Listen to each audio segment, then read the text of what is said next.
രണ്ട് കരകൾ കൈകോർക്കുമ്പോൾ മാറുന്നത് ദൂരമല്ല, ഒരു ജനതയുടെ ജീവിതമാണ്.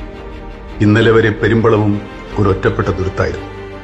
അസുഖം വന്നാൽ ആശുപത്രിയിലെത്താൻ വൈകുന്ന ആകുലത, സമയത്തിന് ജോലിക്ക് പോകാൻ കഴിയാത്ത വേവലാതികൾ, ഒരു വിവാഹാലോചന വന്നാൽ പോലും അക്കരെ എന്ന ദൂരം വില്ലനായ നിമിഷങ്ങൾ.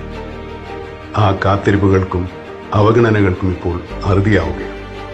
എന്റെ നാട് ചെമ്പിന്റെ അക്കരെയായിരുന്നു അരൂക്കുറ്റിയും വടുതലയും പെരുമ്പളവുമൊക്കെ. ഇപ്പോൾ അവയെല്ലാം ഒരു നാടായി.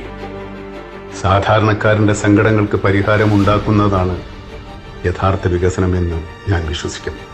ആ പാലത്തിന്റെ ആർച്ചുകളിലെ നിറങ്ങൾ പോലെ ഇനി പെരുമ്പളത്തുകാരുടെ ജീവിതത്തിലും മഴവില്ലഴക് വിരിയട്ടെ. കെട്ടിനിന്ന ജീവിതം ഇനി ഒഴുകിത്തുടങ്ങും, പുതിയ വേഗത്തിൽ, പുത്തൻ നിറങ്ങളോടെ. എന്റെ ഹൃദയം നിറഞ്ഞ ആശംസകൾ.